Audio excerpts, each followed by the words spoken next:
اسلم خٹک تھے، جو بڑے خود ایک بہت معتبر شخصیت تھے، اور ان کی رپورٹ کے حوالے سے یہ افواہیں یا یہ اطلاعات اس وقت فضا میں پھیل گئی تھی کہ انہوں نے اس دھماکے کے ذمہ داروں کا تعین کر لیا ہے، اور جس میں کچھ اس وقت کے حاضر ڈیوٹی بڑے بڑے جرنیل شامل تھے۔ یہ جب افواہیں پھیلنے لگیں اور جس کی وجہ سے ان کی حکومت کو خطرات لاحق ہوئے، لیکن معاملہ اس سے پہلے ہی الجھ چکا تھا۔ جب محمد خان جنیجو نے 10 اپریل 1988 کو صدر ضیاء الحق کی مرضی کے بغیر، ان کی خواہش کے برعکس،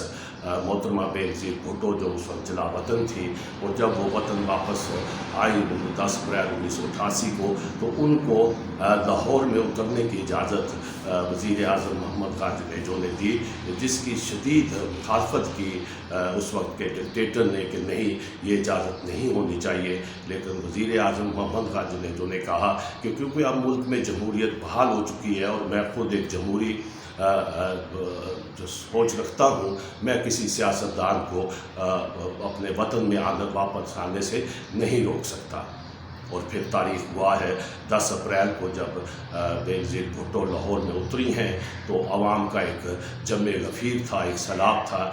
جس سے اس وقت کی حکومت کے اور ریاست کے جو ایک خوف و ہراس کی فضا پھیل گئی تھی۔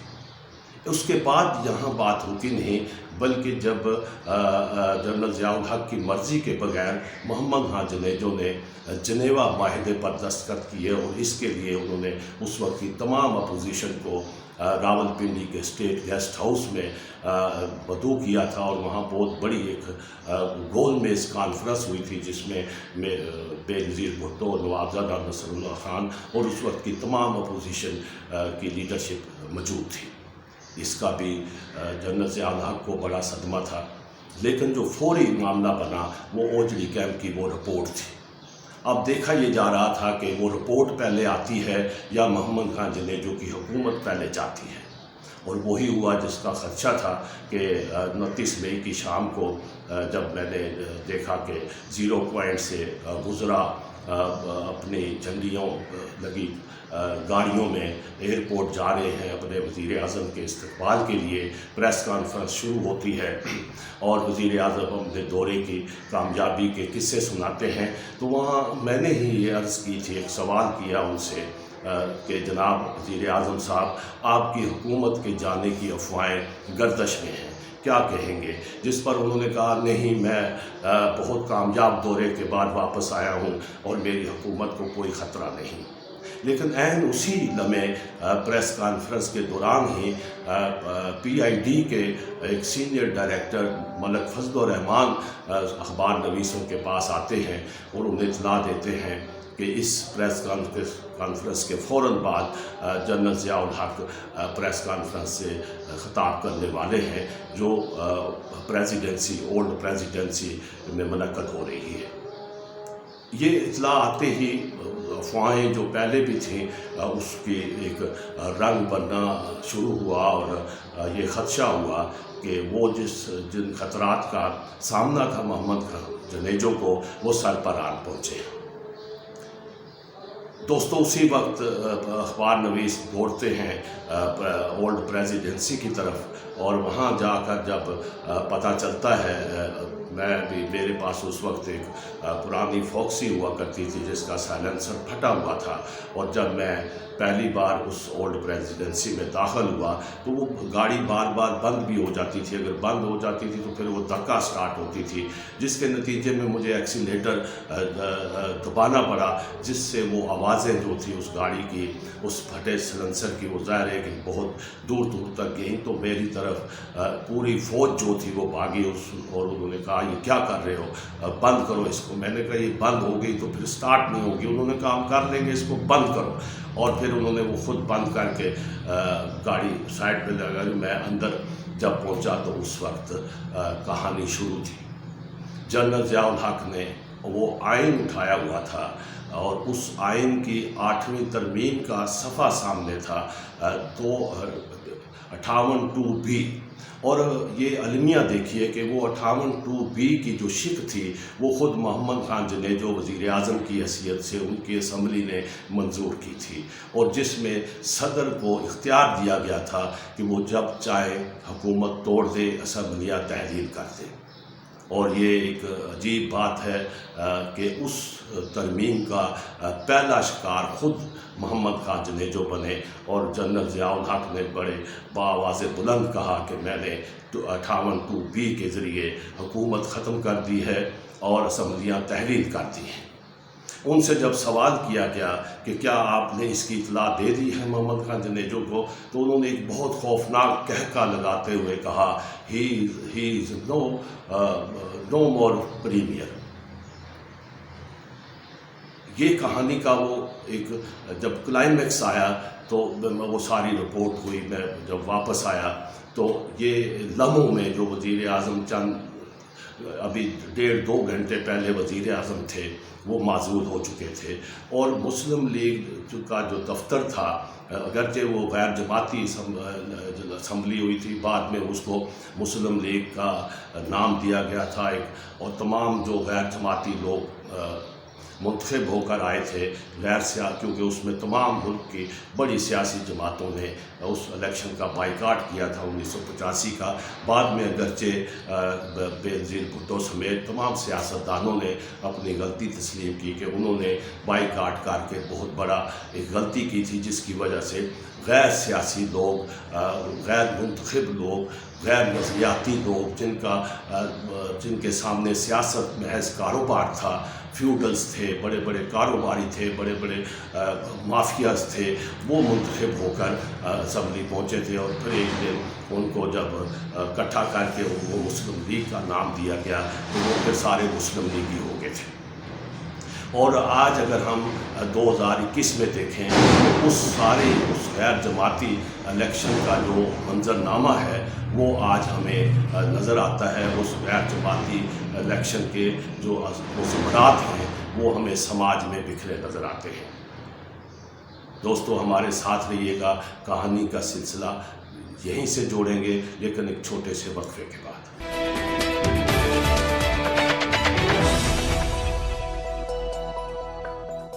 ویلکم بیک ناظرین۔ بات یہاں میں نے ختم کی تھی کہ ایک المیہ تو ہو چکا تھا، وزیر اعظم محمد خان جنیجو وہ معزول ہو چکے تھے، حکومت ختم ہو چکی تھی، لیکن جب رات کو میں واپس پہنچا ہوں امبیسی روڈ پہ مسلم لیگ کے دفتر میں، جو مسلم لیگ جنیجو کے نام سے اس وقت جانی جاتی تھی، گلی نمبر 86 میں اس کا دفتر تھا، تو ایک اندھیرا پھیلا ہوا تھا وہاں، اور چند گاڑیاں بھی کھڑی تھیں، لیکن اس دفتر کے 1-2 لائٹیں جل رہی تھی، لیکن باقی گلی ویران تھی۔ جب میں وہاں اپنی گاڑی سے اتر کر پیدل آگے گیا تو مجھے اس وقت ایک سایہ سا کھڑا نظر آیا، اور جب میں نے قریب جا کر دیکھا تو وہ سایہ محمد خان جنیجو کا تھا۔ میں حیران ہوا کہ چند لمحے پہلے وزیر اعظم جو تھے وہ ایک دوسرے ہی لمحے فٹ پاتھ پر بے یار و مددگار کھڑے تھے۔ میں نے کہا سائیں اب کیا ہوا ہے؟ انہوں نے کہا اب کیا ہونا ہے، حکومت تو ختم ہو گئی ہے، اب میری پارٹی اور میرے دفتر پر قبضہ کرنے کی کوشش ہو رہی ہے، اور میں اقبال احمد خان کا انتظار کر رہا ہوں۔ جو اقبال احمد خان ان کے واحد ساتھی تھے جو آخر تک ان کے ساتھ رہے، جو ان کے وزیر قانون تھے۔ اور اس وقت کی اس کہانی کو میں آگے اگر بڑھاؤں تو وہ تو ختم ہو گئی، لیکن اس کے جو اثرات ہیں اس واقعے کے، اور محمد خان جنیجو کی جو کیبنٹ تھی اس کے کئی کردار آج کی سیاست میں ہمیں بھرپور انداز میں نظر آتے ہیں۔ جو سابق وزیر اعظم میاں محمد نواز شریف تھے، جو اس وقت پنجاب کے وزیر اعلیٰ تھے، حکومت توڑنے کے بعد وہ محمد خان جنیجو کو چھوڑ گئے تھے، اور ان کی تمام جو کم و بیش بڑی کیبنٹ تھی، جو بڑے بڑے نام تھے، یاسین بھٹو صاحب تھے، میر ظفر اللہ جمالی تھے، سید یوسف رضا گیلانی، یہ بھی ان کے وزیر تھے جو بعد میں وزیر اعظم بنے۔ اور یہ بھی ایک بڑا تاریخ کا ایک خاص پہلو ہے کہ ان کی کیبنٹ کے کئی لوگ بعد میں وزارت عظمیٰ پر فائز ہوئے۔ میاں نواز شریف وزیر اعظم بنے، میر ظفر اللہ خان جمالی وہ بھی وزیر اعظم بنے، بڑھے. اسی طرح یوسف رضا گیلانی وہ بھی وزارت عظمیٰ کے منصب پر فائز ہوئے. شاہد خاقان عباسی کے جو والد تھے، خاقان عباسی بڑے اس وقت سینئر وزیر تھے ان کی کیبنٹ کے، وہ اجڑی کیمپ میں ان کی جان چلی گئی تھی. ان کے بیٹے شاہد خاقان عباسی بعد میں وزارت عظمیٰ کے منصب پر فائز ہوئے اور آج بھی وہ سیاست میں بڑے سرگرم نظر آتے ہیں. یوسف رضا گیلانی پیپلز پارٹی کے اپوزیشن لیڈر ہیں سینٹ میں. میر ظفر اللہ خان جمالی وفات پا چکے ہیں. اور اس کیبنٹ کے شیخ رشید صاحب جو اس وقت غیر جماعتی الیکشن کے ذریعے منتخب ہوئے تھے، اور اس وقت وہ الیکشن جو انہوں نے جیتا تھا وہ اس وقت کی حکومت کے خلاف اپنے ایک مطالبے کو لے کر نکلے تھے اور کامیاب ہوئے تھے پنڈی سے. لیکن کامیاب ہوتے ہی وہ بھی اسی رنگ میں ڈھل گئے اور محمد خان جنیجو کی کیبنٹ میں وہ شامل ہوئے تھے. دوستو، اس ساری کہانی کا جو مقصد ہے آج بیان کرنے کا کہ وہ جو واقعہ اور اس وقت ظاہر ہے کہ 88 میں یہ حکومت ختم ہوئی جنیجو کی، جو جنرل ضیاء الحق نے خود تشکیل دی تھی. اس سے پہلے وہ ایک منتخب حکومت کا دھڑن تختہ کر چکے تھے 5 جولائی 1977 کو، اور پہلے منتخب وزیر اعظم جناب ذوالفقار علی بھٹو کو پھانسی دے چکے تھے. اس کے بعد یہ ان کا دوسرا شکار تھا محمد خان جنیجو، اور اس کے بعد پھر ایک سلسلہ شروع ہو گیا اور 8ویں ترمیم کو پھر پوری 90 کی دہائی میں استعمال کیا جاتا رہا. بے رحمی کے ساتھ الیکشن ہوتے رہے، حکومتیں بنتی رہیں، اور پھر اس 8ویں ترمیم کی تلوار کے ذریعے وہ حکومتیں ختم ہوتی رہیں. اور اسی دوران آپ دیکھیے کہ مئی میں جنیجو کی حکومت ختم ہوئی، اور 17 اگست 1988 کو ہی ایک فضائی حادثے میں، ایک پرسرار فضائی حادثے میں جنرل ضیاء الحق جاں بحق ہو گئے، اور ان کے ساتھ اس وقت کے کئی جرنیل اور امریکہ کے سفیر مسٹر رافیل جو تھے وہ بھی اس ہیلی کاپٹر میں سوار تھے، جن کا آج تک کوئی پتہ نہیں چل سکا. کہانی یہاں رکی نہیں. 8ویں ترمیم کی تلوار اس وقت کے صدر غلام اسحاق خان کے پاس آ گئی، اور جنہوں نے 90 میں جب 88 کے الیکشن ہوئے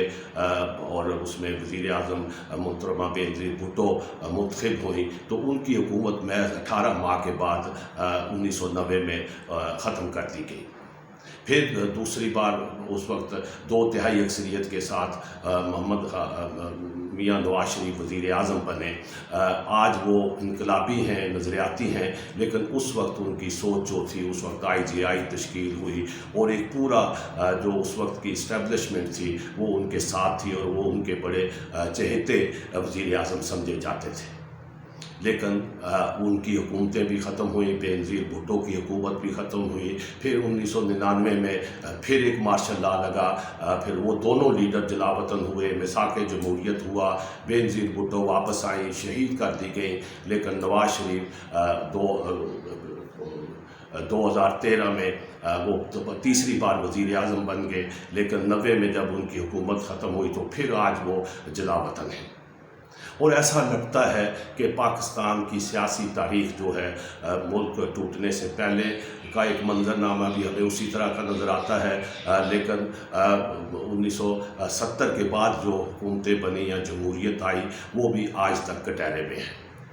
دوستو، آج 29 مئی پھر ہے، اور ملک کی سیاسی صورتحال کے رنگ جو ہیں وہ بالکل اسی طرح ہیں. بظاہر ایک جمہوری حکومت ہے جس کو اپوزیشن سلیکٹڈ قرار دیتی ہے، وہ 3 سال حکومت کر چکی ہے. لیکن نظر آتا ہے کہ جو ڈرائیونگ سیٹ ہے جمہوریت کی یا منتخب حکومت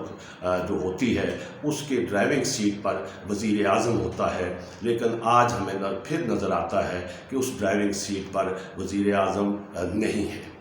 حکومت کے معاملات کہیں اور سے چلائے جا رہے ہیں، اور جمہوریت اور آئین اور اس وقت بھی ادارے جو ہیں سپریم شارع دستور پر سے لے کر تمام ادارے ہمیں ایک دوسرے کے خلاف نظر آتے ہیں. اور عوام آج بھی دکھوں میں، مسائل کے علاوہ میں جل رہی ہے، مضطرب ہے، انتظار میں ہے کہ ان کے مسائل کب ختم ہوں گے. لیکن آج چونکہ 29 مئی ہے یہ کہانی دہرانا اس لیے ضروری تھا کہ جو لوگ پاکستان کے عوام ہیں وہ سوچیں دیکھیں کہ آخر یہ جمہوریت، یہ سیاست جس کی وجہ سے یہ ملک تخلیق ہوا تھا اور جن لوگوں کے لیے تخلیق ہوا تھا ان کے حصے میں کیا آیا۔ محمد خان جنہیں جو چلے گئے سندری کے سے تعلق تھا ان کا، لیکن ایک معتبر سیاستدان کی حیثیت سے انہوں نے اپنا کردار ادا کیا جو تاریخ میں ہمیشہ یاد رکھا جائے گا۔ لیکن اس واقعے کے جو تاریک سائے ہیں، جو بھیانک سائے ہیں، وہ آج بھی جمہوریت کے تعاقب میں ہیں۔ دیکھنا یہ ہے کہ آج کے سیاستدان ماضی سے کب سبق سیکھتے ہیں یا اسی گردار میں پھنسے رہتے ہیں۔ دوستو، آج اتنا ہی۔ اگر آپ کو یہ پروگرام پسند آئے تو اس ہمارے چینل کو سبسکرائب بھی کیجئے، لائک بھی کیجئے اور اپنی رائے سے ہمیں ضرور نوازیے۔ آپ کا بہت بہت شکریہ۔